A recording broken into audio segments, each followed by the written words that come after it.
Arsene, that was a real test for your side. Leicester were excellent.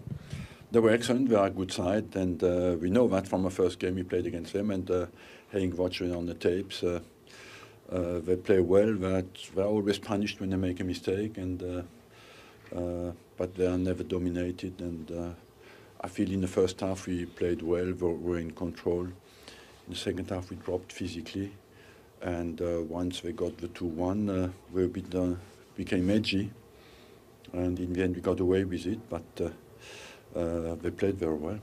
Even in the first half, though, you were 2-0 up at half-time. They'd had 3 or 4 good chances. Mahrez in particular had all of them, I think, actually, and I think he cost £400,000 or something from Le Havre. It's a great signing, it looks. Look, it's a great signing because he's a very good player, and you have to give credit to people who buy these players because he's top class. But you won, and it's an important victory for you. Of course. We knew we had to win the game tonight, and sometimes, even if it's difficult and a bit laboured in the end, what is important to respond straight away when you have a disappointment is to win the game. At a cost, though, you've had to take off Alexis Sanchez, who seemed to have a problem with his left knee, and then Aaron Ramsey only lasted about 7 or 8 minutes.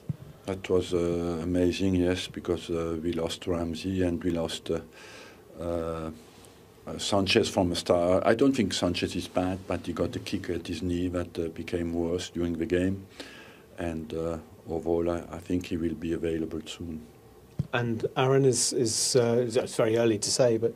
Very early, because I haven't spoken to the doctor yet, but he stopped straight away. That's never a good sign.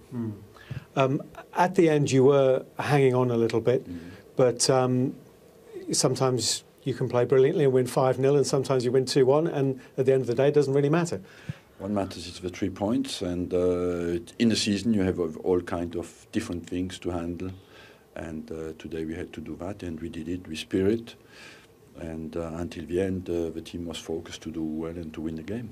Do you feel a little bit for your opposite number tonight, Nigel Pearson? He's had a tough few days, I would imagine. I feel Nigel Pearson has done a great job with Leicester, and you see when you play against a team, they are well organised, they're quick on the break, technically good. Yeah, I think he's done a very good job.